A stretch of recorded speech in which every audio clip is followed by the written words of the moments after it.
Eh oh, mes paroles valent. Salut à tous, j'espère que vous allez bien. Le chairman pour vous servir. Mes intimes m'appellent 500, donc tu peux m'appeler 500, c'est bon déjà. Sarcel représentant, Sect Abdoulaye, là où les cages d'escalier sentent le soupokanja et le chouraï. Bienvenue sur We Hustle, c'est toujours ton émission qui rassemble et motive. Au fil des émissions, nous recevrons différentes personnalités qui viendront s'asseoir à ma table, nous parler de leurs échecs, mais surtout de leur réussite. Alors Hugo, take a seat, non? PDG, let's get it! We hustle, baby.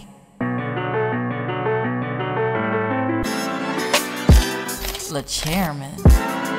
We hustle, baby. Le chairman. We hustle, baby. Le chairman. De retour sur We Hustle. Et aujourd'hui, nous accueillons une nouvelle fois un Sarcellois. Celui qu'on ne présente plus. Mais je suis obligé de le faire. DJ, beatmaker, entrepreneur. Et bien plus encore, l'homme que l'on nomme Desh. Take a seat, Ego. Comment tu vas? Ça va bien, merci. Ça va, brother? Oui, ça va. Et puis merci de m'inviter. Frérot, tu nous fais plaisir. Merci d'avoir accepté l'invite. Déjà, comment je dois t'appeler? Eric, DJ Desh, Desh. On s'en fout, comme tu veux. Comme je veux. Oh. Bon, ce sera Desh alors aujourd'hui. Voilà. Desh, on te connaît dans le milieu, on te connaît dans la ville. Mais la tradition chez We Hustle veut que tu te présentes. Est-ce que tu peux te présenter, s'il te plaît? Pour ceux qui ne te connaissent pas. Déjà, le plus important, c'est la venue à Sarcelles. C'est-à-dire que je suis né à Sarcelles. Le quartier où je suis né aussi a été très important dans mon parcours. Mm-hmm. Et aussi la musique. Donc, c'est les trois facteurs qui ont été très importants dans ma vie. Et ce qui m'a permis aussi d'entreprendre après derrière et de faire plein de choses. D'accord, excellent. Alors là, ce qu'on va faire, c'est un flashback. Un flashback Sarcelles dans les années 70, 80. Ça ressemblait à quoi? Quels sont tes premiers rapports avec la musique?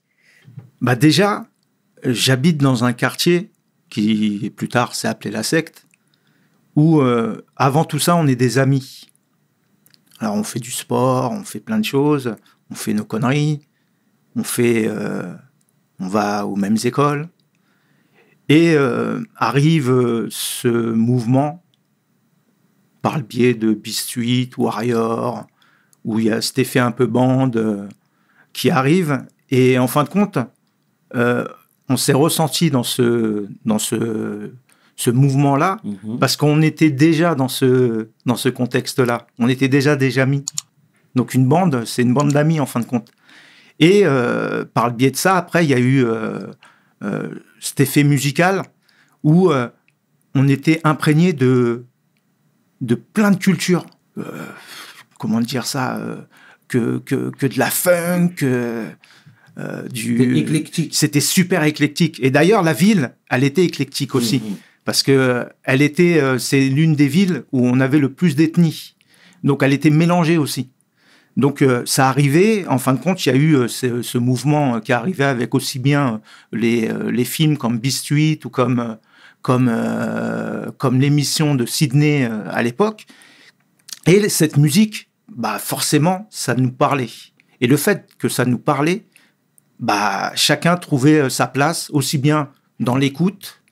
Après, il y avait ceux qui pouvaient dans la partie DJ, et après, plus loin, dans la partie plus artiste ou quoi que ce soit. Mais ça arrivait à ce moment-là, et en fin de compte, moi, je me suis intéressé aux platines, mais parce que je m'intéressais à la musique. Donc, ça a été l'obligation de m'acheter mes premières platines, a été pour écouter de la musique. Et après, de s'amuser, de faire comme tous les autres, scratcher. Et puis, ce qui a été fort, et dans ce que j'aimais faire, c'est tous les potes du quartier me demandaient de faire des cassettes. À l'époque, c'était des cassettes, pour ceux qui ne savent pas, qu'ils apprennent dans les blogs. D'accord. Et ce qui m'intéressait, c'était de faire des cassettes personnalisées pour mes potes. D'accord. Après, je faisais leurs anniversaires. Et ressemblait à quoi tes cassettes? Il y avait quoi? Ah, c'était un mélange de ce qu'on appelait de la P-Funk à l'époque. C'était un peu un mélange de soul R&B. D'accord. Donc, c'était ce qu'on aimait beaucoup. Et puis de rap. Le rap du moment où il y avait du Kool Moody, du LL Cool J, du Public Enemy, du NWA, de tous ces groupes-là qui étaient au début de la mouvance, quoi. Et en fin de compte, ça m'a permis de m'intéresser à ça. Et puis le commencement a vraiment débuté là. C'est-à-dire que après il y a eu la partie DJ, mais après il y a eu la partie où il y a la première fois que je rencontre les membres du Ministère Hammer, c'est Moda qui vient me chercher chez moi avec, je crois qu'il y avait Passy à l'époque, parce qu'ils ont un concert à faire au Forum des Cholettes et que leur DJ les avait plantés. D'accord. Donc la première rencontre que je fais avec Moda et Passy, il n'y avait pas encore, je ne sais plus s'il y avait Stomy à ce moment-là, mais il n'y avait pas, en tout cas, Stomy n'était pas là à l'avenue de chez moi. Et je fais cette rencontre où ils disent, bon, c'est le seul DJ du quartier, il n'y en a pas d'autre. Donc on va aller chercher celui qui est là. Et je fais cette rencontre. Et moi, je pensais, excuse-moi de te couper, je pensais que c'était Bouboule qui avait initié la rencontre. Ah non, au début, ils n'étaient pas encore là. D'accord. Non, au début, c'était Moda, Passy, il y avait Ahmed Day derrière, il y avait sûr. Gary. Il y a une photo qui représente un peu ce qu'était au début le Ministère Hammer. Et eux, ils sont arrivés en fin de compte un peu après, quand il y a eu un peu de travail, on va dire, fait un peu de concerts, on a fait un peu de concerts, on a fait pas mal de choses. Et ils sont arrivés un tout petit peu après, mais parce que il y avait un besoin d'encadrement en fin de compte. Nous, on était un peu des fous, on va dire. On savait pas trop où on allait. C'était un peu freestyle. C'était freestyle dans le sens où pour faire des répétitions, faut savoir que j'avais mon matériel et le matériel de l'époque, c'était pas le matériel d'aujourd'hui. Il y avait des grosses enceintes à porter. Quand on allait répéter aux Vignes Blanches, je crois, c'est ça. On allait répéter aux Vignes Blanches. Ils venaient, Passy, Stomy, Ahmed Day, Moda, venaient chez moi pour transporter des enceintes qui étaient plus lourdes qu'eux. Et on allait avec des caddies, aller jusqu'à 2 km, 3 km. On prenait même le bus avec pour pouvoir les répéter. Donc non, c'était vraiment le début chaotique, on va dire. D'accord. Non, mais c'est bien, c'est le hustle. On est en plein dedans. C'est bien. Et alors, du coup, à cette époque-là, tu étais DJ, mais est-ce que tu faisais des instrus aussi? Ça, c'est venu un peu après. En fin de compte, la partie DJ, c'était un plaisir pour moi. J'aimais pas, je voulais pas être le DJ qui fait des scratchs tout le temps. Moi d'ailleurs, j'aimais mieux le mix que tout ce qui est vraiment technique, tout ça. Donc j'arrivais à faire, je m'amusais. J'ai eu des périodes où je m'amusais avec d'autres DJ, avec Nasser. Il y avait Nasser, il y avait Koulé aussi à l'époque. Donc on se faisait des petits trucs, mais c'était pas. Ma passion, c'était plus le mix. D'ailleurs, c'est pour ça que j'ai fait les anniversaires de tous mes potes. J'ai fait des mariages aussi pour des amis qui le demandaient. Mais après est venue la compo. Et la compo, en fin de compte, elle est venue naturellement dans le sens où il y a eu le premier album du Ministère Hammer. Donc, nous, on arrive, on connaît rien. On a un producteur qui veut produire cet album. Donc, forcément...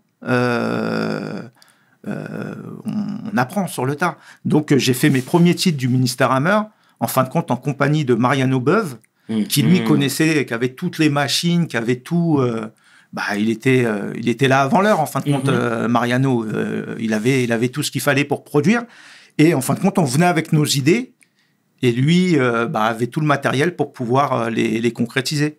Et c'est de là où j'ai commencé à vraiment kiffer le fait de composer, sachant que j'étais même pas encore prêt en fin de compte, parce que tu sais, t'arrives, t'es pas musicien en plus. T'es fait sur le tas. Ah, mais là, c'est autodidacte, mais même autodidacte, c'est à côté, quoi. C'est bien, c'est bien. On apprend sur le tas. Et en fin de compte, bon, il y a eu, après le problème qu'il y a eu avec Moda qui a quitté le groupe. C'est ça. Il y a eu, entre-temps. Quelques jours avant la sortie du projet. Ouais, voilà. Et puis bon, j'ai même une période qui était marrante parce que moi, j'étais celui qui travaillait, qui avait sa petite voiture. J'avais une estafette à l'époque. Et il fallait aller chercher Stomy à la Chapelle pour aller chez, je crois que c'était Asnières, Porte d'Asnières, ou je sais plus si c'était la Défense ou Asnières, où il fallait aller dans la petite chambre de Passy, qu'il avait une chambre universitaire, pour qu'il aille écrire. Et après, redéposer Stomy à la Chapelle. Et ils ont eu une semaine de ouf, 1 ou 2 semaines de fou, où il fallait tout réécrire. Parce que bon, la bêtise qu'ils ont faite, c'est qu'ils voulaient pas reprendre les titres qui étaient faits avec Moda. On a reçu Passy qui nous disait la même chose. Et en fin de compte, ils auraient dû faire ça. Ils auraient dû reprendre parce qu'il y avait déjà j'aurais eu plus de titres, ça aurait été mieux pour moi. Ouais. Mais bon, il y avait quand même des choses qui étaient faites, qui auraient été moins faites dans la précipitation. Et ils ont préféré vraiment tout virer. Bon, c'est aussi un choix et puis c'est honorable aussi de leur part. Mais ça a été dur pour cet album parce qu'en plus. Après, vu que déjà c'était un premier album avec aucune expérience, donc les choses n'ont pas été finies comme on aurait dû le faire, mais ça reste quand même le démarrage d'une belle aventure. Et tu le trouves comment, le premier album? Ah, moi je le kiffe. D'accord. Mais je le kiffe parce que c'est le démarrage de quelque chose. D'accord. C'est même pour eux. C'est s'il n'y a pas ça, il n'y a pas 95-200 derrière. C'est vrai. Parce que t'es là, ton premier album sert à te faire évoluer. D'ailleurs, la plupart des artistes qui ont des problèmes ou des groupes, c'est quand ils ont fait un album, le premier album qui a cartonné, et que le deuxième est moins bon que le premier. Exactement. Et moi, je préfère que le premier soit moins bon, et encore quoique, parce qu'il y en a qui préféreront peut-être certains titres du premier. Après, c'est chaque personne à sa vue, à sa perception, à sa perception des titres, mais la progression du deuxième, même moi qui n'y étais pas quand je l'ai entendu, j'ai kiffé grave, quoi. C'était et c'est grâce au premier. Le premier est toujours important. Bien et sûr. D'ailleurs, c'est en se cassant la gueule ou en ayant fait des défauts sur un premier jet qu'on arrive à rectifier et faire le deuxième autrement. Et puis c'est aussi là où c'est important d'avoir des personnes comme Kenzie, Bouboule. Excellent. Pour avoir un peu le côté extérieur qui te permet aussi de faire tout ça, parce que c'était vraiment un travail d'équilibre. Et en plus, ce que je dirais même, parce qu'au début, j'étais au DJ du Ministère Hammer, après il y a Getch qui est arrivé, ça a été vraiment important, parce que tu sais, il faut savoir, Kenzie, c'est comme Morino, hein. C'est l'entraîneur de foot. Je faisais pas partie de son petits papiers. T'étais pas dans les petits papiers. Voilà. Donc il y avait Getch, il avait une affinité avec Getch, mais il avait raison parce que en fin de compte, quand tu regardes ce que fait derrière Getch sur Ministère Hammer, ça colle directement. Mais c'est cool de le prendre avec philosophie comme ça. Mais tu sais, c'est quoi ? C'est toute ma vie, ça. C'est en fin de compte tout ce qui a fait que j'en suis là aujourd'hui, c'est le résultat de tout ce qu'on m'a fait aujourd'hui. Bien. Et comment dire ça ? Et le fait qu'il y ait eu ça, moi, ça m'a permis de faire autre chose. Et ça m'a permis parce que j'étais dessus aussi, tu sais, t'es déçu quand tu fais partie d'un groupe et que, tu sais, on peut pas dire que tout se passe bien, t'as un peu les boules, quoi. Donc après, ça te permet aussi de rebondir. Et le plus important, et je dirais aux jeunes aujourd'hui, c'est pas la défaite.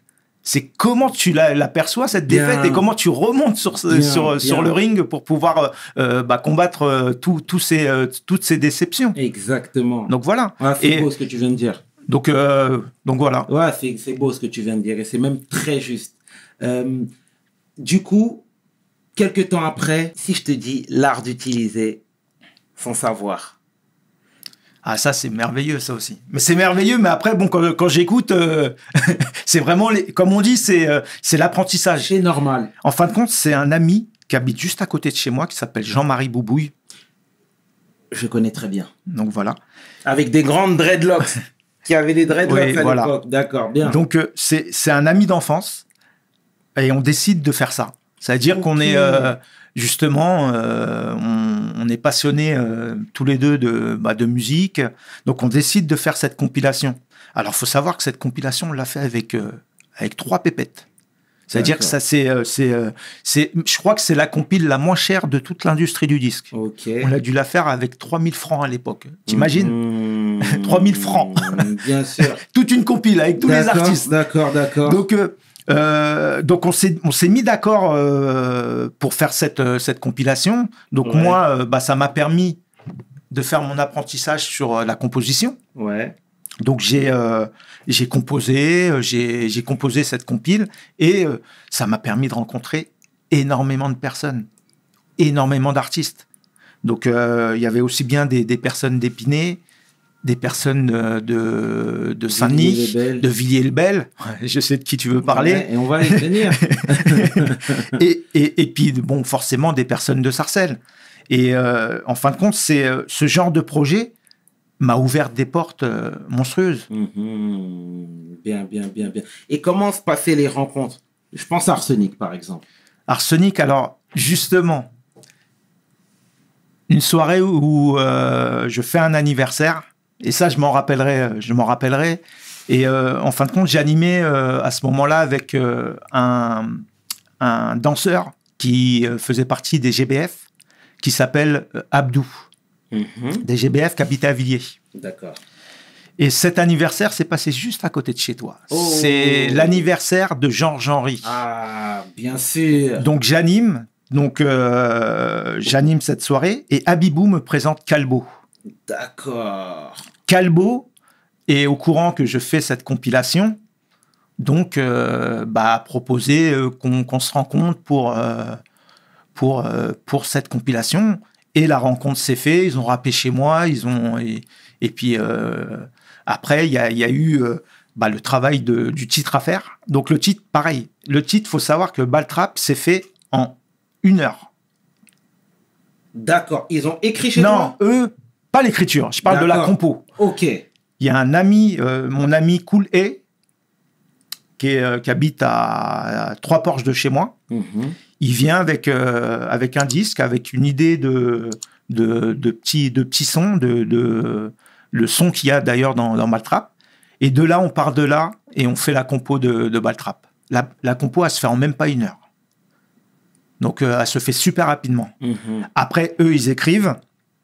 On se retrouve dans un petit studio où on a produit la compile qui est à Colombes. D'accord. C'est un studio associatif qui se retrouve juste à côté d'une salle et d'une patinoire. Donc c'est là où on finit, ça veut dire qu'on enregistre et on finit la compile. C'est-à-dire en 3 jours, elle s'est faite la compile. D'accord. On enregistre le titre avec Calbo, Lino et Tony Truant. Et franchement, D'accord. c'est de la folie, quoi. C'est l'un en plus des derniers titres de cette compile, et c'est celui qui est plus ressorti. D'accord. Et qui a permis aussi, après, à Kenzie de venir me voir. Parce qu'à un moment, Kenzie, il passe, je lui passe la compile. Il me dit, non, je te l'achète. Bon, ok, il me passe, je crois, à l'époque, c'était 100 balles ou je sais pas quoi. Et je lui passe la compile et il écoute, après le retour que j'ai eu, il écoute ce titre-là et il dit, viens foutre ce titre-là. Et puis après, même Bouboule derrière. Et après, il me demande de les rencontrer. Je les fais se rencontrer. Et puis après, au début, on devait bosser ensemble avec Arsenic. Donc, je suis un peu énervé au début parce que bon, t'as toujours l'impression, déjà, Ministère Hammer. Bon, Kenzie, ça suffit un peu. Hein. Non, mais après, il y a, en fin de compte, il y a cette histoire où je sais que je suis pas prêt. Donc, à l'heure d'aujourd'hui. T'avais ce recul-là? Non, je l'ai eu un peu plus tard. Mais Kenzie était très déjà focus business. Mais déjà, c'était le porte-parole en même temps. C'était celui qui était, on va entre guillemets, l'intelligent. Oui. Donc, c'était celui qui portait la voix déjà du groupe Ministère Hammer, mais en plus, qui avait un sens des affaires qui était très important. Bien. Et en plus avec 95-200, était déjà beaucoup plus près que moi par rapport à faire quelque chose. Exact. Et après, bon, bah forcément, Calbo et Lino vont là où c'est plus intéressant aussi. C'est moi, je suis une petite structure, j'ai même pas de label, j'ai rien du tout. Ils vont aller là où ça brille aussi, parce que c'est normal, ça fait partie du jeu. Ils peuvent, en plus, Minister Hammer, c'est quelque chose à l'époque. C'est Kenzie, Sectora, c'est quelque chose. Donc, c'est la meilleure des choses qui soit arrivée, parce que si j'aurais, on va dire, travaillé avec Arsenic, j'aurais pas fait Sniper derrière. Parce que même si j'aurais travaillé en tant que compositeur chez Sectora, j'aurais pas fait Sniper. J'aurais pas fait ce qui est ma plus belle histoire, en fin de compte. C'est clair. Mais là, tu le prends avec beaucoup de philosophie, et c'est même une belle chose. Mais ouais. Non, au début, t'es énervé. Ça au début. fait beaucoup. Non, au début. T'as été quelque part évincé. Ouais. Non, mais faut le dire. Oui, voilà. T'as été évincé. Là, on te prend Arsenic. Ah, ça commence à faire beaucoup, Kenzie. Hein. Mais ouais, on me prend, mais en même temps, j'aurais pas fait le parcours peut-être que ce qu'ils auraient fait s'ils auraient travaillé avec moi. C'est certain. Enfin, c'est certain. Je ne sais pas. Oui, on ne sait pas. Mais tu te dis que les choses elles se sont bien faites parce que la suite est belle. La suite n'est pas belle. C'est ça. Je deviens haineux. Je deviens fou. Mais c'est pour ça que c'est beau. C'est beau parce que c'est une histoire. C'est comme un scénario qui tourne bien en fin de compte. Parce que à cette époque-là aussi, je bossais avec un artiste qui s'appelait Esprit Tranquille, qui est un artiste de Saint-Brice qui fait du rap un peu plus, on va dire, à la Solar à Arsenic, quoi. C'est vraiment un opposé. Et en fin de compte, c'est avec cette personne-là qui me fait rencontrer une autre personne qui s'appelle Abibou, qui est le danseur qui a travaillé avec les Twins, qui est un formateur en danse. Playmo, voilà. Et où je rencontre Karl. Où après il y a le commencement de. On va y aller doucement. On va y venir. Mais tu vois, Arsenic, oui, c'est forcément, j'avais des boules parce que je voulais le faire. Mais ça nous a jamais empêché, avec Kenzie et Bouboule, de continuer à s'apporter des choses dans le business. Ah, c'est excellent ça. Et parce qu'on est de Sarcelles. Sarcelles, c'est comme ça. Oui, donc la rencontre avec Plémo et Esprit Tranquille m'a fait rencontrer Karl, qui est devenu Blacko après. Bien sûr. Et en fin de compte, c'est par ce premier rendez-vous que s'est fait la rencontre avec, après, Tunisiano. Et il y avait, je ne me rappelle plus de leur nom, parce qu'après, ils ont pu faire partie du groupe, et il y avait encore 2 autres personnes qui sont pas dans le groupe d'aujourd'hui, du moins qui étaient dans le groupe qu'on a produit à l'époque, mais qui étaient dans le collectif, on va dire, avec Blacko et Tunisiano. D'accord. Et en fin de compte, le démarrage se fait là, où il y a la rencontre, on fait des titres à la maison, mais en fin de compte, le vrai démarrage se fait à La Rochelle, aux Francopholies. Mais sachant qu'avant ça, avant La Rochelle, il y a un truc très important que j'ai fait avec aussi une autre personne qui s'appelle Ahmed. C'était à l'époque, c'était plus associatif, où on a fait le premier festival hip-hop à Sarcelles, au Forum des Cholettes. Alors toi, tu étais trop petit pour... c'était 96, où là, on a invité tous les groupes du moment. Il y avait même Booba qui était venu. Donc, on a quand même fait ça avec encore un jeune du quartier et on avait créé ce premier festival hip-hop en 96. D'accord, excellent. Donc après, bon, bien sûr, il y a cette évolution avec les Francopholies de La Rochelle, où ce qui est intéressant, pourquoi je parle de ce festival? Parce que ce festival nous permet, avec Ahmed, d'aller voir Ambre Fouquier, qui est en fin de compte, la réalisatrice de ce festival hip-hop aux Francopholies. Et nous, on arrive comme des genoux, et elle nous permet de faire venir Tunisiano et Blacko pour faire la première partie de Stomy Bugsy D'accord. au Francofolie de La Rochelle. Ok. Aketo n'est pas encore là. Mhm. Aketo est à deuil là-bas encore. D'accord, d'accord. Et après, l'histoire, elle est trop belle parce que on arrive là-bas. Donc moi, j'ai mon concert avec Stomy. Donc je faisais déjà ma tournée avec Stomy en tant que DJ parce que ça aussi, c'est une partie très importante de Stomy parce Bien que sûr. il est venu me chercher Oh, bien. en tant que DJ. Il Donc, est venu te il est rappeler. venu, en fin de compte, il est venu chez moi à Sarcelles. Parce qu'il faut savoir qu'à Sarcelles, là où j'habitais, c'est après la secte, j'ai habité au centre 4, Oui, oui, oui. à l'allée Marivaux, pour dire plus précisément. Et c'est là où j'ai composé l'art d'utiliser son savoir et tout ça. Bien. Et Stomy vient me chercher pour faire les platines avec sa tournée de concert. Ah, c'est excellent, c'est excellent. C'est excellent. Donc on s'est toujours retrouvés en fin de compte. Bien, et que ça soit bien. même avec Passy, avec son titre, avec le Maton Me Guette, Oui, ou mais- qui sont dans la même période. Pour la petite histoire, moi je me souviens même de ton neveu Mehdi. Oui, Et à l'époque, si tu veux, lui, il venait de Nice, je crois. il venait de Nice, C'est ça. mais il aimait trop Sarcelles. T'as compris. Donc lui, il nous disait que t'étais son oncle et tout, que si on le laissait jouer au foot avec nous, on pourrait aller voir Stomy Bugsy de l'autre côté. On l'a jamais vu Stomy à l'époque. Il nous a blagué pour jouer. C'était la petite histoire, mais c'est pour te montrer à quel point t'étais important et que même les artistes, ils défilaient chez toi. Oui, Et, voilà, c'était j'ai vraiment en tête un- même les drivers qui venaient, qui allaient te voir là-bas à la maison et tout, tu vois. Donc t'étais vraiment C'était la un pierre lieu- angulaire de tout ce mouvement-là. C'était un lieu de rencontre chez moi parce qu'en fin de compte, faut savoir qu'à l'époque, le hip-hop, quand ça a commencé, c'était vraiment un milieu, un petit milieu. C'est vraiment pour aller chercher quelque chose, faut y être. Tu y es pas, tu vois rien. Donc c'est pour ça que très jeune, nous à Sarcelles, et ça a été aussi notre force, c'est qu'on a réussi, même à 14 ans, j'avais 14 ans je crois à l'époque, à aller sur Paris. Bon, on trichait, on sautait les barrières, Ouais. mais on allait voir ce qui se passait. Que ça soit très bien à La Chapelle où il y avait des choses qui se passaient, ou à Ticarette, ou même les petites soirées qu'il y avait, que ça soit au Globo, au Bataclan, à toutes ces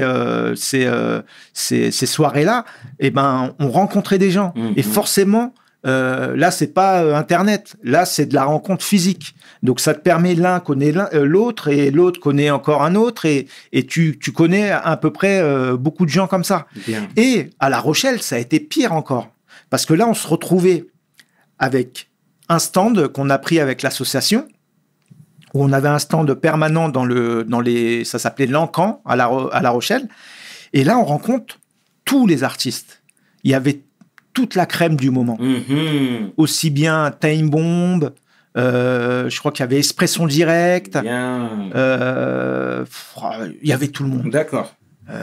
Là, la mémoire flanche après. Ouais. Mais bon, il y avait. Et tout le monde parle de ce festival-là. Voilà, ce festival, c'est vraiment Ambre, la famille Fouquet. C'est vraiment une famille qui a apporté beaucoup dans ce mouvement-là. Bien. Et dans la réussite de ce qu'est le rap aujourd'hui. Parce que déjà, faire des concerts, c'était très dur à l'époque. Et là, ça a engagé pour une semaine complète de concerts. Bien. Sans parler des grands artistes qui passaient, eux, dans la grande scène. À l'époque, c'était, je crois, IAM qui passait sur la grande scène. Donc, on avait un lieu à nous où, pendant une semaine, on se côtoie. Les Deux Balles, les Deux Nègres, il y a tout le monde. Mafia Cafri. Oh, Mafia Cafri, je sais pas s'ils sont là à ce moment-là. D'accord. Je sais pas. Je crois que ça arrivait un peu après. Ok, très bien. Moi, ma rencontre avec Mafia Cafri, elle s'est fait un peu après. D'accord. Mais en fin de compte, voilà, on se rencontre tous. Et forcément, chez moi, je sais pas ce qui se passe. C'est un peu comme à la secte à l'époque. En fin de compte, tu t'aperçois que pourquoi la secte était un lieu très important. C'est parce que tout le monde venait, aussi bien de Garges, de Villiers, venait à cet endroit-là, venait dans ce quartier-là. Et en fin de compte, il y avait une grande famille dans ce quartier-là. Alors moi, j'y suis né. Donc forcément, c'était des amis avant qui se fassent le nom de la secte Abdoulaye, tout ça. Mais c'est des amis d'enfance et qui m'ont beaucoup apporté aussi parce que c'est avec ton enfance que tu te construis. Bien, Et c'est des gens bien. bien. Tu vois, c'est Bien vraiment sûr. des bons gars. Bon, alors après, c'est des bons gars parce que c'est mes amis. Il y en a d'autres qui te diront c'est pas des bons gars parce que c'est pas leurs amis. Mais c'est vraiment des bons gars. C'est des gens qui m'ont permis d'être ce que je suis aussi aujourd'hui. Ouais. Il y a plein de facteurs qui te permettent d'évoluer dans la vie et la jeunesse et l'adolescence est un grand facteur qui te permet de construire ta vie.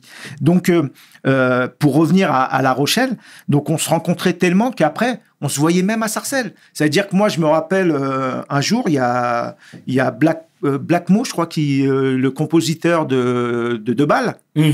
Black Mozart, c'est ça, c'est Black Mo. Il vient avec James. James, je l'ai vu, elle avait 14-15 ans. D'accord. Toute petite, avec... Ok, cheval. Même pas, elle avait Même pas pas sa queue de cheval, elle était cheveux courts. Oh, ok. Donc, ça vient après. Il y a, bien sûr, les gynécos. Il y a plein d'artistes qui viennent à la Ouais, maison. Donc, plein de ouais. rencontres, plein de choses qui sont. Et c'est vrai que ça a créé quelque chose. Et voilà. Et pour revenir à Sniper, en fin de compte, sur ce concert, au début, il y a que Tunisiano et Blacko qui font la première partie de Stomy. Et il y a Aketo, en fin de compte, qui est dégoûté. Après, il nous l'a expliqué et qui dit oh bah non, c'est mes potes, je vais aller les voir. Ils sont dans un truc fou. En plus, ils voient le track listing qu'il y a dans les concerts et il se dit bon, il faut que j'y sois, quoi. Et en fin de compte, le groupe se crée là, à ce moment-là. Excellent. Et au début, il s'appelait Pursna. Ouais. Pursnai. D'accord. Et il s'appelle après Sniper à la sortie de ce concert-là. Et l'aventure démarre à ce moment-là. Ah, c'est excellent, c'est excellent. C'est excellent, Desh. C'est cool, comme quoi. Et du coup, avant de développer sur Sniper, je voudrais que tu nous parles de ton expérience en tant que DJ de Stomy. Parce que c'est là, finalement, que tu as appris les ficelles du métier. Oui, aussi. C'est important En fin de le compte, dire. déjà, c'était vraiment agréable parce qu'on était vraiment une bonne équipe. Déjà, on ne voyait pas. Tu étais toujours camouflé derrière. Tac, tac. Déjà, ils te le diront, j'étais un feignant, moi. Je suis quelqu'un, non, mais Dis-moi. très travailleur. Parce qu'en fin de compte, j'étais un feignant dans le sens où la partie compo avait pris le dessus sur la partie DJ. Donc forcément, je prenais mes journées à composer et après, je pratiquais pratiquement plus la partie platine. D'accord. Donc, quand Stomy vient me voir, je lui dis OK, mais faut savoir que voilà, moi, mon truc, c'est la compo. Et d'ailleurs, ça s'est vu après parce que j'ai fait pas mal de titres après avec lui. Mais je fais les concerts et je me dis, bon, allez, faut que je trouve un petit concept. Moi, j'aime pas qu'on me voie, j'aime pas qu'on... Donc, je trouve ce concept avec les cheveux. Donc, la première scène et mon premier salaire, même, je dirais, il vient de là. Il vient d'un salaire en tant que DJ de Stomy. Tu vois, j'ai du mal à dire DJ, hein. DJ. Mais ça vient de là. Et en fin de compte, ce que j'ai appris avec Stomy, c'est que déjà le professionnalisme, c'est-à-dire être là à l'heure, être Il compétitif. était très pointilleux, lui, là-dessus. On va être sérieux. Il arrivait toujours le dernier. Ah. Mais bon, ce qui était important, c'est qu'il m'a appris une chose, Stomy, c'est que sur scène, il blaguait pas. C'est-à-dire que à la fin, je perdais 1 kilo à chaque fois. Parce que en plus, avec mes cheveux, j'avais super chaud. En plus, on préparait une mise en scène. Donc, il y avait aussi un effet spectacle. Et on va dire que le concert devait durer 1h30, il durait 2h30. Ok. Donc, c'était sa force. En fin de compte, c'était une bête de scène, Stomy. C'est un gars qui envoyait, quoi. Et on a fait plein de dates. Et c'est ce qui m'a permis aussi d'aller voyager. Bien. Parce que on faisait des dates Bien aussi sûr, à l'étranger, bien sûr. dont le Calvaire, qui est son pays d'origine, Bien. et ce sont des merveilleuses îles. Donc, ça m'a permis, oui, de me construire en parallèle avec, après, ce que j'ai fait avec la société et des associés avec qui j'ai monté la société. Excellent, excellent. On salue chaleureusement au passage, hein, Stomy, hein. Ah, C'est bien, tu as appris les ficelles du métier, c'est bien, c'est excellent. Donc voilà, comme je te disais tout à l'heure, je voudrais qu'on parle Sniper, Dèche Music. Moi, j'ai découvert Sniper sur Première Classe 1, qui est venu du coup un peu après le festival de La Rochelle. Si je dis pas d'ânerie, c'était 97, 98. La Rochelle, c'est Non, 97, La Rochelle, je crois. Première Classe. Première classe, c'est un peu plus tard. C'est c'est vers 98. Voilà, c'est un an parfait. C'est la après. première fois, moi, que j'ai découvert Sniper. Ils étaient déjà chez Dèche Music. Ah oui, mais ça après, tu vois, l'expérience d'être évincé, à un moment, bah, tu protèges. C'est bien. Donc, la première chose qu'on a fait, c'est qu'on a contractualisé avec le groupe. Donc, tu t'es professionnalisé. Je me suis Ça veut dire que ce qui s'est passé avant m'a permis, aussi bien quand j'ai monté la société avec Giorgio et Karim, Constantinatia. D'accord. C'était la première chose, c'est d'aller voir un avocat pour se professionnaliser. Parce qu'on a appris une chose, dans le business, dans n'importe quel business, si tu connais pas les aboutissants de chaque chose à faire, tu es pas bon. Mhm. Donc, on a appris déjà ce qu'était le business avec l'avocat. On a fait les contrats. Et de là, c'est une sorte de protection. Donc, ça nous a permis de se protéger et de travailler sereinement. Parce qu'il faut savoir qu'un contrat, c'est les deux parties qui doivent les respecter. C'est Donc, clair. forcément, c'est quelque chose de très important, aussi bien pour nous que pour eux. Ça permet à nous de tenir nos engagements et à eux de les tenir aussi. Donc, déjà, on avait cette partie-là, et qui était très importante. Parce que quand tu vois que moi, personnellement, je suis quelqu'un de très en retrait, je fais le boulot en sous-marin, on fait le travail en sous-marin avec mes associés, et que tu as le côté un peu on va dire, première classe, c'était déjà des Benji et des Jackie qui font des trucs, donc il y a un peu la lumière, tout ça. Donc ça nous a permis déjà de protéger nos artistes Bien. par rapport à la suite du travail de production. Parce qu'il faut savoir, faut pas rêver. Ils ont été approchés. Bah oui. Il y avait BioSS derrière aussi. Moi, quand je parle avec Sébastien Farran à l'époque, il me fait comprendre qu'ils ont un peu les boules parce que ils savaient pas qu'ils étaient signés chez nous et ils pensaient même que j'allais faire des problèmes. Secteur A aussi, non? Non, Secteur A, pas on se sur le connaissait. Non, Secteur A, non, c'est plus. Business is business. Mais... Non, Secteur A, ils étaient ailleurs. D'accord. Mais Et que- BioSS était sur le coup. Mais même PC, je pense ils étaient sur le coup. PC, et t'as D'accord. même Tefa et Masta. D'accord. Qu'on plus tard, parce qu'en fin de compte, Tefa et Masta, eux, c'est pour l'anecdote, c'est c'est des gars avec qui je travaille déjà, que je connais déjà à l'époque, Ok. où on fait des discussions, on parle un peu de ce qu'on veut faire et tout ça, et je les emmène à faire des titres sur l'album de Sniper. Faut savoir que les premiers titres, c'est pas qu'ils y croyaient pas trop, mais ils donnaient les phases B en fin de compte de ce que les autres ne voulaient pas. Ok. Et après, c'est après quand ils ont vu la construction de ce qu'on a fait, là ils ont vu que c'était quelque chose de sérieux. Et à la fin, tu demanderas même aux artistes, il leur apportait des titres qui étaient plus les seconds titres D'accord. pas choisis par les autres artistes, Les seconds mais couteaux. les seconds couteaux et plutôt les premiers couteaux. D'accord. Et en fin de compte, c'est ça, c'est un travail de longue haleine, Sniper. C'est un travail où on a commencé, ça a pris, on les a signés, ils étaient minots en plus. Il y en avait un qui était même mineur, qui avait 17 ans, et les autres avaient à peine 18 ans. Donc, tu sais, autant moi, j'étais jeune dans le métier, mais eux, c'était Des bébés. Ouais, pas des bébés, parce Mais que presque. c'était Mais- surtout des bons artistes, je dirais. C'était surtout des bons artistes. C'est bien, Mais c'est par bien, contre, c'est bien. ne connaissant rien aussi dans tout ce système, et puis on a évolué ensemble et on a progressé ensemble par rapport à la suite de tous les albums qu'on a fait et qu'on a produit. Mais pour te dire que le démarrage a été super dur parce que déjà financièrement, faut mettre beaucoup d'argent parce que la musique à l'époque, c'est pas de la musique d'aujourd'hui. Tu fais pas un album dans ton home studio, tu peux pas. T'es obligé d'aller dans des studios. Donc on travaille avec un très grand studio qui s'appelle Black Door à l'époque. Donc où tous les rappeurs ont commencé sur ce studio. On fait, c'est un studio qui est légendaire quoi dans le hip-hop. C'est là où ils ont même enregistré le 95-200 de Minister Hammer. D'accord. Donc moi je travaille avec le gérant de ce studio qui s'appelle Thierry Legros. On s'entend sur le fonctionnement pour pouvoir bosser. Et de là, il y a un travail qui dure allez, 97, 98, on les a signés. Ça a mis 3 ans. 2001, on sort l'album. Mais on sort l'album, on aurait pu le sortir avant, mais parce qu'on prend des décisions qu'ils comprennent pas, mais que nous, on comprend. Mais eux, les artistes, aujourd'hui, c'était l'époque où il fallait sortir vite et tout ça. Mais en fin de compte, à la fin du déroulement de ce qu'on fait, ils sont contents parce que le résultat est là.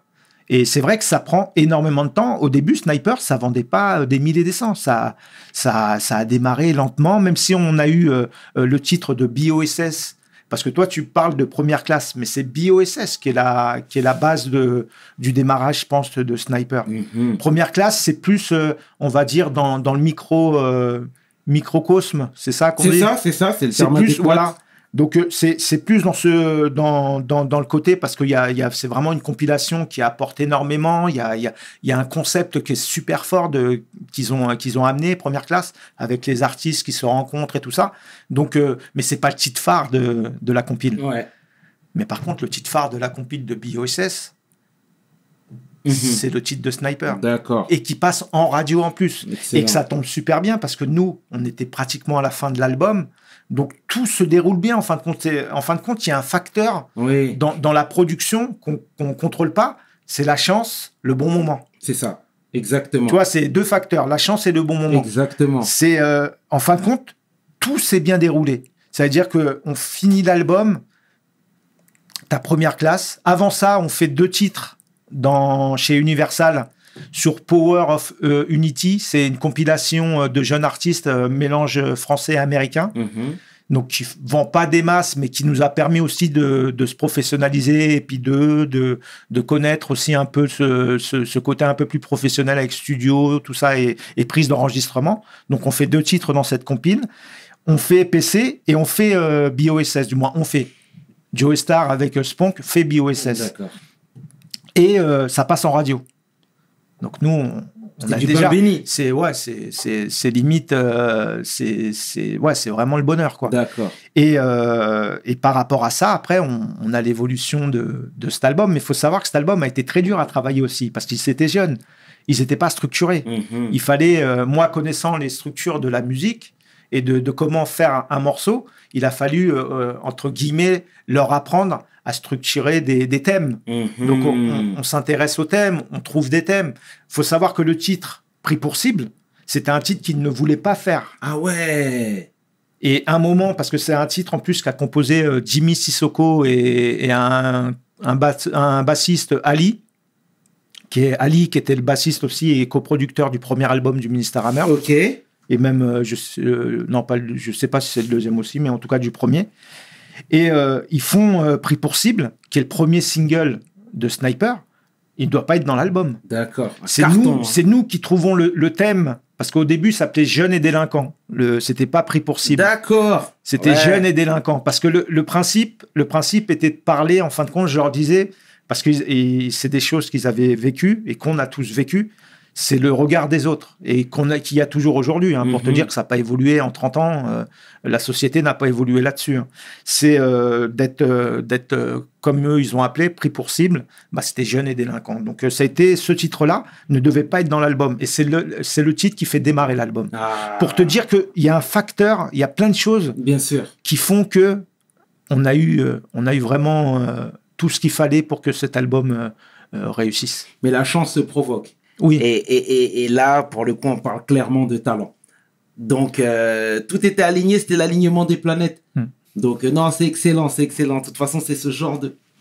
Je le dis tout le temps, mais parce que c'est véridique. Ah, mais il y a plein d'autres choses. Pour t'expliquer Aketo vs Susano. Aketo vs Susano, ce titre, n'aurait pas dû être dans l'album aussi. Okay. C'est Georges, l'ingénieur du son, qu'en a marre parce qu'ils n'arrêtent pas de se vanner entre eux et qu'on est en train de travailler. Et à un moment, il leur dit, mais faites un titre ensemble, quoi. C'est pas possible. Faites quelque chose ensemble. Et ce titre, est né comme ça. D'accord. Et c'est plein de choses comme ça. On s'en sort bien pareil. D'accord. C'est une idée de se dire, faut arrêter de faire la victimisation et de dire qu'on est quand même dans un pays où on s'en sort bien quand même. Bien, Moi, j'ai bien. été en Afrique, je veux te dire un truc, il n'y a pas photo, quoi. On s'en sort bien, ouais. Bien, c'est bien. On s'en sort c'est bien. cool. C'est cool, Dave, c'est cool. Et en termes de vente, l'album du Rire aux larmes, ça a donné quoi? On doit être, sans parler des singles, on doit être à 350 000. Excellent. Sachant que dans la partie business, dans la musique, 3 singles vaut un album. Donc Bien. si on compte les singles, on est à 500, 600. Mais en tout, en comptant les 3 albums, on est à peu près à 1,6 million si on compte tout ça. Excellent. Et là, du coup, est-ce que ta vie a changé? Parce que Ah oui, pas mentir. à quel niveau? Bah, déjà, j'ai fait un métier qui me plaît, qui m'a permis de me dire, en me levant le matin, je vais pas au boulot. Bien. Ça veut dire, je fais quelque chose qui me fait non seulement kiffer, et qui me fait vivre aussi. Alors, par contre, on faisait super attention, nous, avec les associés, c'est qu'on ne se faisait pas des gros salaires, tout ça, parce qu'on avait d'autres artistes aussi derrière. Et en fin de compte, on investissait plus sur du moyen-long terme que sur du court terme, en se disant, ouais, on va faire que ça. Donc, forcément, quand tu réinvestis dans une société, bah, tu es obligé de faire des sacrifices, mais on faisait quelque chose qui nous plaisait. C'est clair. Et en plus, moi, j'étais un peu, on va dire, favorisé dans le sens où j'avais aussi ma partie compo. Donc, j'ai touché plus d'argent dans ma partie compo que dans ma partie production. Bien. Donc, ça, faut le savoir aussi. Excellent. Et j'ai dû arrêter ma partie compo parce que la partie production était trop dure à faire. D'accord. Parce que la chose qu'il faut se dire dans l'industrie du disque, c'est qu'on est au début. On est encore, quand je dis au début, on est encore au début. 2001, c'est... 2001, c'est le début? Ça reste, non, le début, c'est 98, 97. Mais faut savoir que ça a tout le temps été comment dire ça, ça a toujours fait une boucle où on a été toujours obligé de redémarrer. Quand on a fait le premier album du Rire aux larmes, fallait encore se battre comme si on n'avait pas fait le premier album avec les maisons de disques. Parce que les maisons de disques, déjà, n'avaient pas cette perception de cette musique. Ils la faisaient parce qu'ils ne comprenaient pas. Pour eux, ça allait être une mode, ça allait être quelque chose qui passait et qui serait fini. Ils ne comprenaient pas cette musique-là. Donc, quand on est arrivé avec Sniper, on a choisi une maison de disques qui était avec Solar à l'époque. Ok. Donc, on avait tout à faire avec eux. Et d'ailleurs, c'est pour ça qu'on l'a choisi. Il faut savoir que notre choix était un choix difficile, mais c'était un choix réfléchi. C'est-à-dire qu'on avait Sony qui était intéressé. On n'a pas pris Sony. Sony qui avait fait NTM, qui avait beaucoup plus, on va dire, de connaissances dans ce que nous, on faisait. D'accord. Dans ce style que faisait Sniper. Mais on a choisi East West parce que on avait une vision pour pouvoir travailler ce premier album qu'on a pu appliquer avec eux. Ça veut dire que cet album, ça a été sur le terrain avant. Les Snipers, on les a fait voyager dans toute la France, Bien. dans toutes les radios spé, ce qu'on appelait les radios spé, les petites radios qu'il y avait dans toute la France. Donc, en démarrant cet album, on a commencé comme ça. Donc, oui, forcément, ça a changé ma vie dans le sens où le business... bah forcément, c'est ton travail, c'est ton métier. Et en plus, le côté sévère, je l'avais avec les maisons de disques. Je l'avais pas avec les artistes et les personnes qui nous demandaient des choses à faire pour la musique. J'avais ce côté un peu sévère avec les maisons de disques parce qu'on défendait nos artistes. Ouais, nos artistes, mais aussi on défendait nos intérêts. Et le problème qu'il y avait, et c'est le problème de la vie de tout le monde aujourd'hui, et ça a pas changé, c'est que quand toi, tu protèges tes intérêts, t'es un relou. C'est vrai. Quand c'est eux-mêmes qui protègent leurs intérêts, c'est normal. Donc, on avait déjà ce problème-là. Donc, quand je te dis que on était comme si on était au début, c'est que sur chaque album, fallait rebatailler. Et les personnes qui travaillaient ces albums-là, faut savoir qu'ils préféraient un album de rock qui vendait 15 000 exemplaires qu'un album de rap qui vendait 100 000 exemplaires. Ok. Donc, fallait à ce point. Donc, fallait savoir que... après, on a eu des bonnes rencontres aussi. Il y a eu des bonnes rencontres qui se sont faites avec des DA, avec des directeurs de production, des comment on appelle ça, des attachés de presse. Ok. Donc ça s'est fait. Parce qu'après, on voyait des gens qui étaient intéressés parce que bon, t'en avais quand même quelques-uns qui nous emmenaient en haut. D'accord. Mais ça a été un éternel recommencement dans ce business-là. D'accord. Et l'album Gravé dans la roche?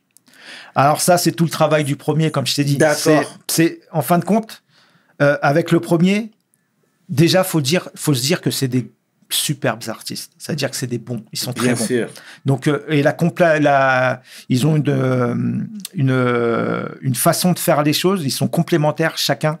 C'est-à-dire aussi bien Aketo est important, Tunisiano est important et Blacko est important par rapport à sa mélodie et par rapport à sa façon de faire de la musique.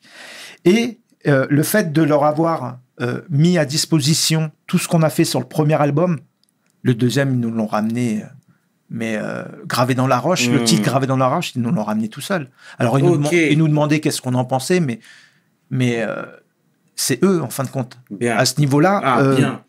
à ce niveau-là, nous, on avait juste à apporter la partie producteur, on va dire. Bien. Le fait que ça sonne bien, le fait qu'il soit bien, mis en place, qu'on ait des bonnes stratégies. Ouais. Mais le son était déjà bouclé. En fin de compte, ils avaient déjà fait alors, comment ça se passe au début? Tu fais des maquettes, tu fais des choses, et après, tu vas dans des gros studios pour les finaliser. Donc, quand ils nous l'ont ramené, c'était la maquette, ce qu'on appelle les maquettes, et après, on l'a juste finalisé. Mais le titre, ils nous l'ont ramené. D'accord. Un bijou. Ah, et ça, je pense, et ça, je pense qu'ils le diront aussi, c'est le fait du travail du premier album, où ils ont su comment faire, ils ont su, tu vois, l'idée de faire des solos et même des duos, on leur a apporté aussi ça.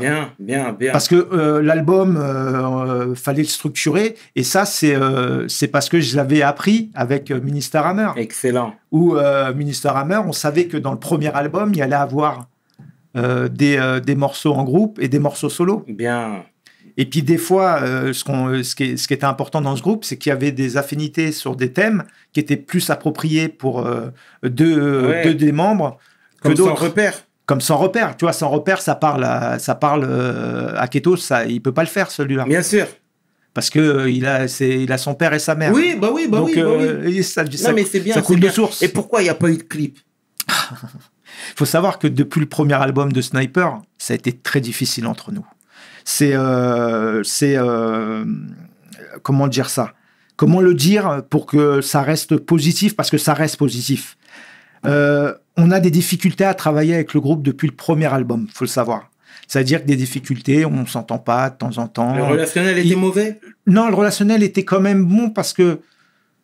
Wow, je peux pas... On peut le dire, on est chez We. Non, mais c'est pas une histoire de... La preuve, on a pu faire 3 albums. Et d'ailleurs, même après la fin du contrat, on a pu retravailler avec eux. Donc, c'est plus compliqué que ça. Je pense qu'il y avait un problème où eux n'étaient pas prêts. Et nous, on n'avait pas l'expérience de gérer ce genre de conflit-là. Et en fin de compte, on n'arrive pas à faire ces premiers clips parce qu'il y a une mauvaise entente entre nous et eux et ça devient très compliqué. Après, il y a eu la mauvaise entente avec le DJ. Donc, il y avait déjà des problèmes qui étaient beaucoup plus profonds que ça. Et à la fin du compte, quand on leur dit « mais c'était quoi les problèmes ?» ils diront c'était des conneries en fin de compte. Parce que c'était des problèmes où à un moment où on veut faire un clip, on veut organiser, faire travailler des gars qui font le scénario, tout ça. Eux, ils veulent faire le clip eux-mêmes. Ce que je peux comprendre. Mais après, arrive un moment, faut que ça soit fait dans des bonnes conditions. C'est clair. Que ça soit pas pour gagner de l'argent, que ça soit pour l'intérêt de tous et que on ait une assurance parce que les clips à l'époque coûtaient très cher. On peut pas s'aventurer. Oui, tu veux faire, mais viens, on te met avec une équipe qui sait faire. Faites-le avec eux. Et puis là, ça peut se faire. Mais bon, après, ça n'a pas pu se faire. Et puis voilà.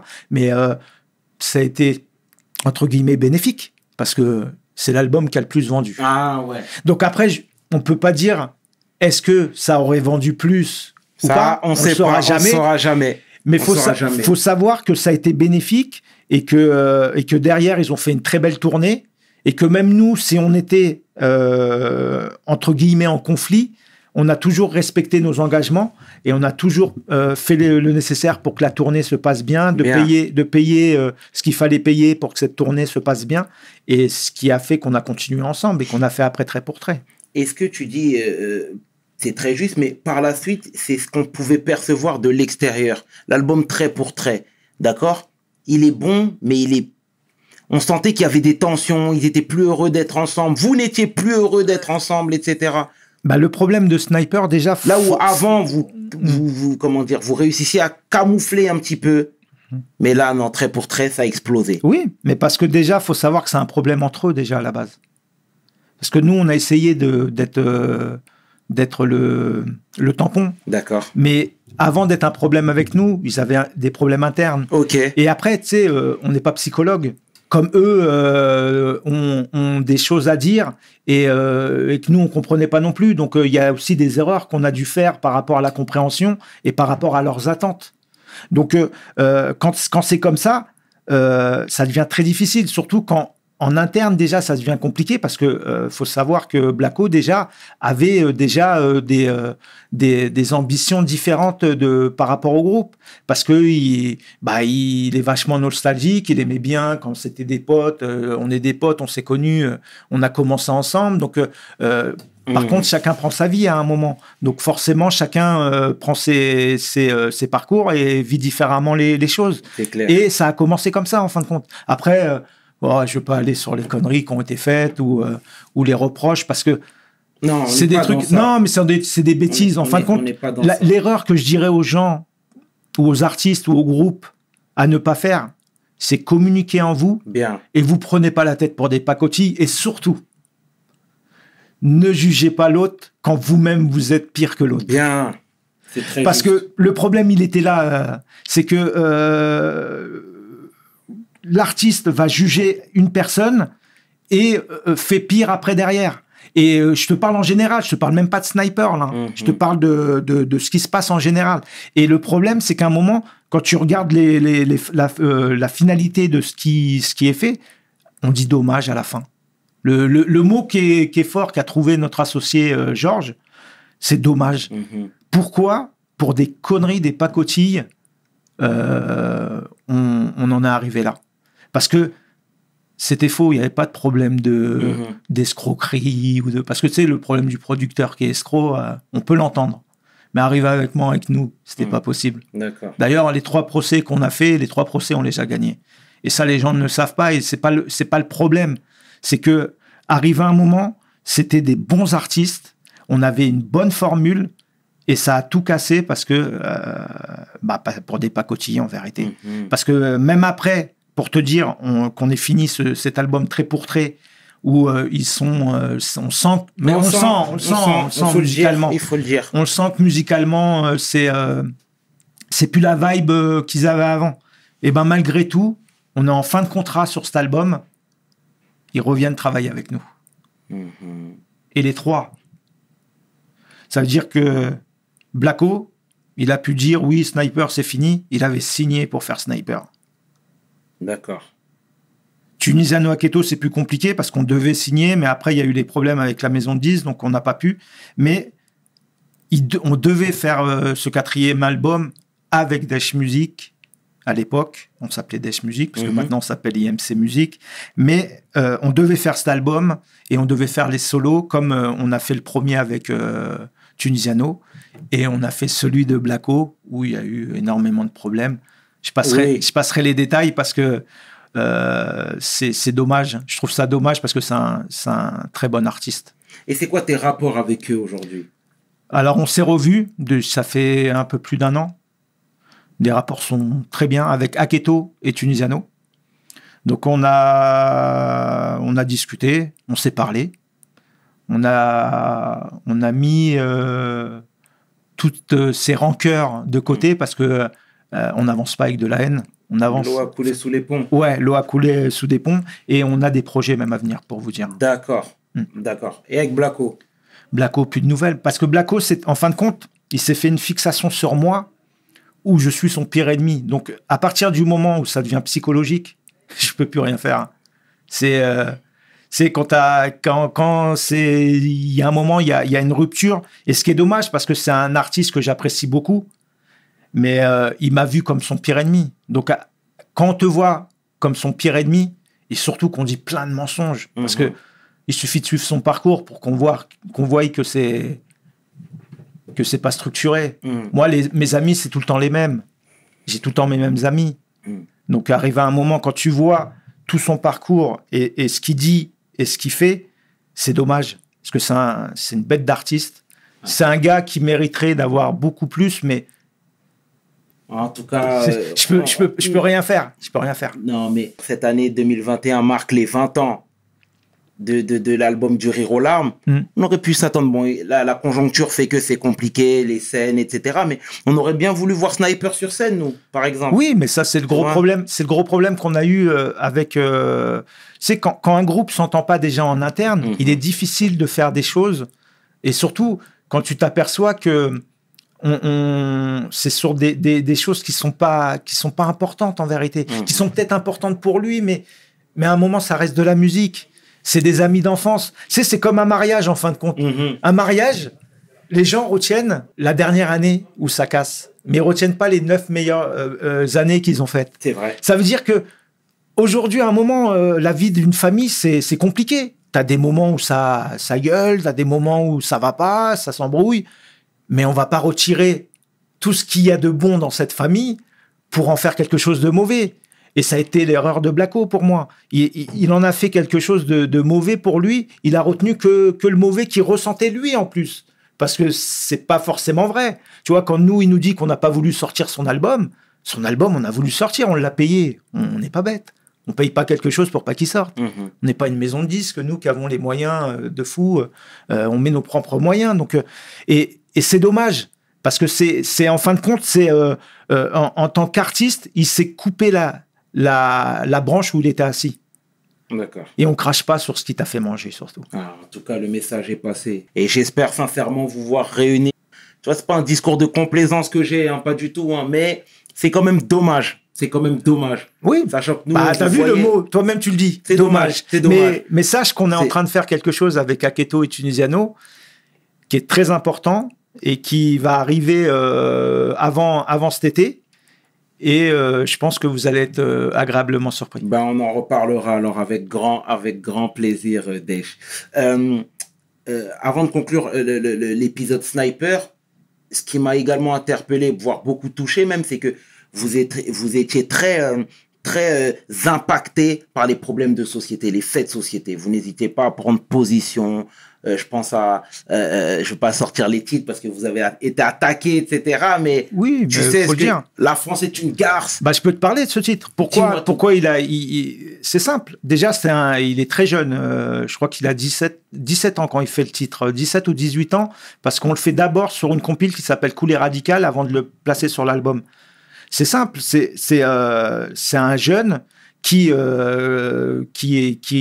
ressent une forme d'injustice et à un moment pour t'expliquer pourquoi il écrit ce titre-là, et je pense que ça fait partie de son écriture, c'est que il se fait contrôler, il a de l'argent sur lui, nous il est avec nous, il travaille avec nous, cet argent est confisqué au commissariat.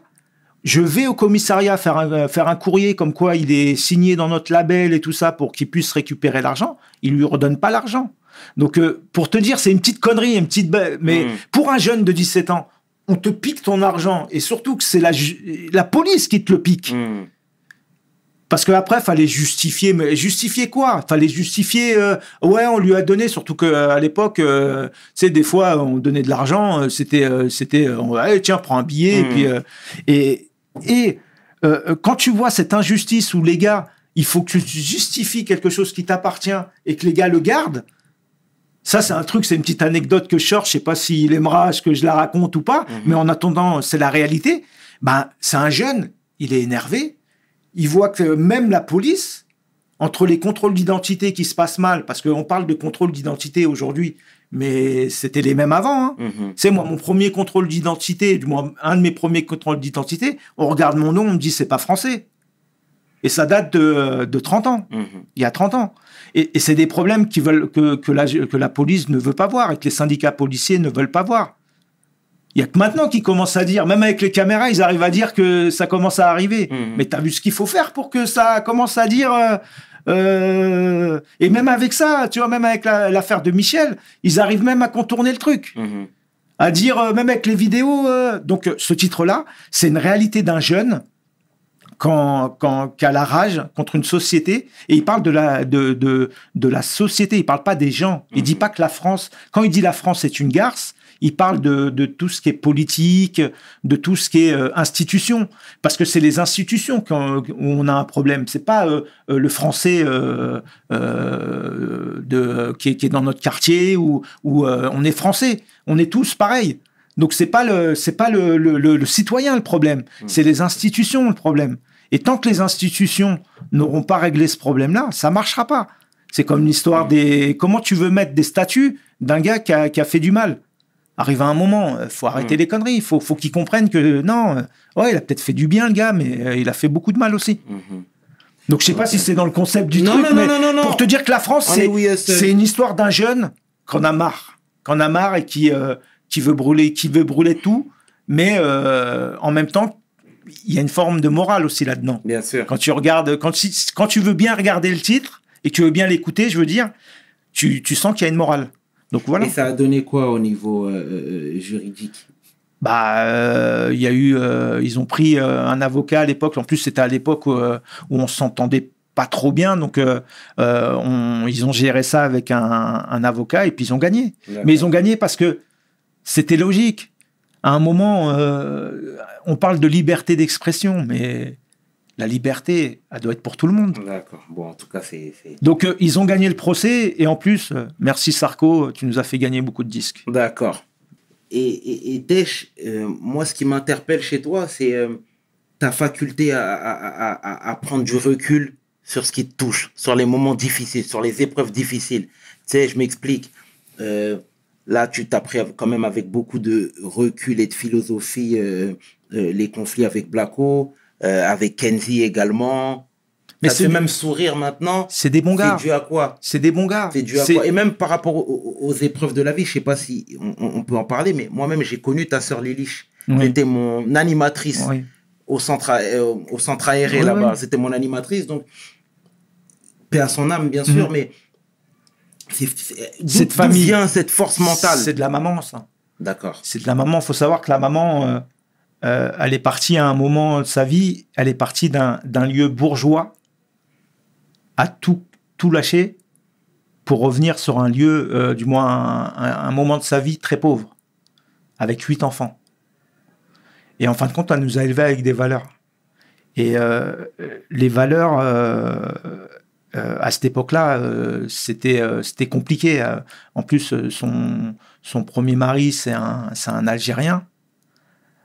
Après, elle est plus avec... elle divorce. Bon, elle divorce pas, parce qu'à l'époque, ça divorçait pas, ça se séparait. Et puis, lui, il refait sa vie en Algérie, et puis moi, j'arrive après.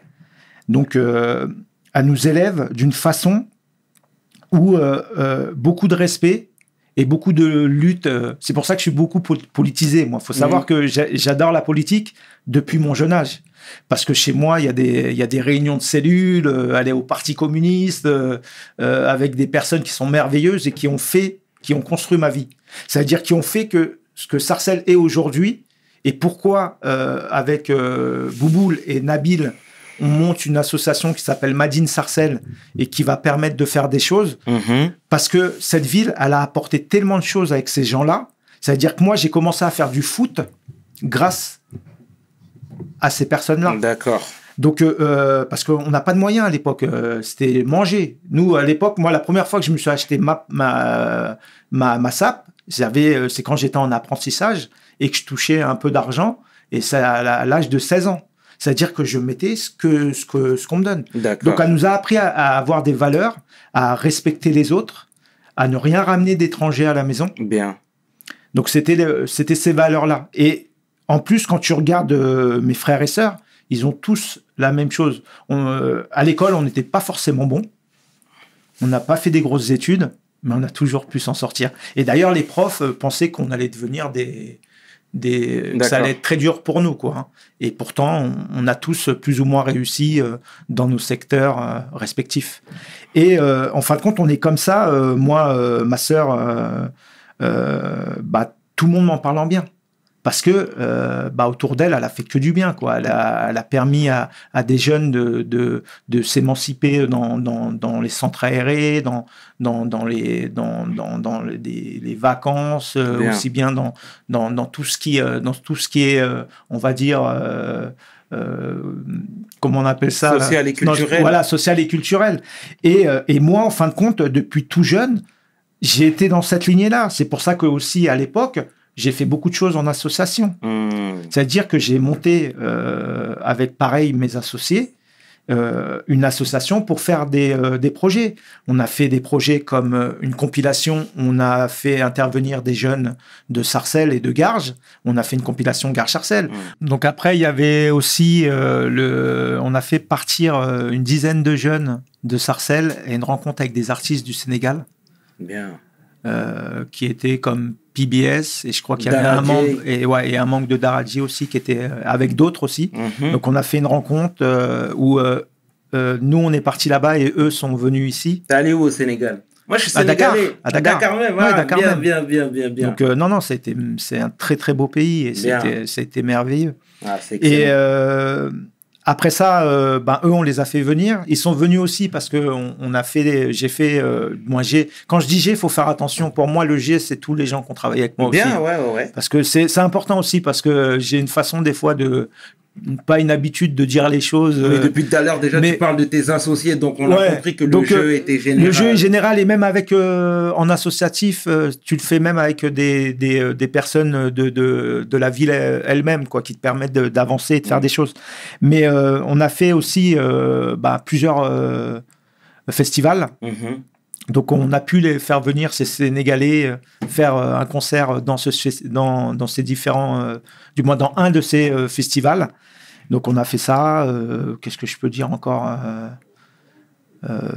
C'est déjà pas mal. C'est déjà pas mal. Bon, excellent. Et quelles ont été les répercussions de ta séparation avec Sniper? Parce que tout à l'heure, je te disais que tu as pu jouir de ta notoriété, de tes avantages. Du moins, il faut le dire. Et les répercussions dans tout ça. Ça a été très dur parce que, en fin de compte, Sniper, c'est vraiment quelque chose qui s'est fait dès le début. Ça veut dire qu'on s'est construit avec eux. C'est-à-dire que moi, je me suis construit auparavant avec aussi Ministère Hammer, tout ça. Mais la construction totale, on l'a fait ensemble. Ça veut dire que la réussite de ces albums, elle est ensemble. Ça veut dire que même la création du groupe, elle est ensemble. Tu vois, on n'est pas comme beaucoup d'indépendants qui ont signé des artistes parce qu'ils étaient signés dans un autre label ou la plupart du temps, c'est quelqu'un d'autre qui a travaillé sur le projet et puis après, ça se retrouve sur un autre parce qu'ils préfèrent choisir ce tel producteur, tout ça. Nous, on a vraiment commencé cette histoire ensemble. Après, c'est aussi que ça reste des bons gars. On les a connus, ils avaient 17, très jeunes. Donc, on savait que c'était des bons gars. Donc après, c'était des divergences, mais c'est pas grave. Mais moi, ce qui m'a surtout déçu, c'est qu'on leur a dit, s'il y a du linge sale à laver, on leur a toujours appris, lavons-le déjà entre nous. C'est-à-dire, faisons une réunion, parlons. Et ça a été... et c'est pas évident pour eux, ils étaient jeunes, de discuter, ça a été compliqué. Et c'est le fait aussi avec les maisons de disques, parce qu'il faut savoir que les maisons de disques, elles sont très fortes aussi pour diviser aussi. Parce que forcément, la maison de disques, c'est quelque chose qui brille. Et quand ça brille, un artiste veut aller vers la lumière. C'est clair. Donc, et ça, je parle en général, je parle pas que pour Sniper, mais faut savoir que c'est important aussi. Et le fait qu'on ait eu des divergences, ça a profité à la maison de disques de nous faire très mal et de profiter de cette faiblesse pour nous achever. Et à quel niveau ça t'a impacté sur ta vie perso? Moi, ça m'a un peu dégoûté de la musique. Donc, si tu regardes mon parcours, il s'est arrêté à ce moment-là, entre 2009 et 2010, où j'ai dû me ressourcer pour pas péter un câble avec la famille, avec les enfants. Et heureusement que j'avais un lieu qui était sympa. C'était j'habite dans une campagne, donc qui me permet de faire du jardinage, ce que je te disais Bien sûr. hors caméra, où ça m'a permis de faire autre chose, tout en ayant une priorité, sauver la société. Et c'est ce qu'on a fait avec mes associés. Bien. On l'a sauvé.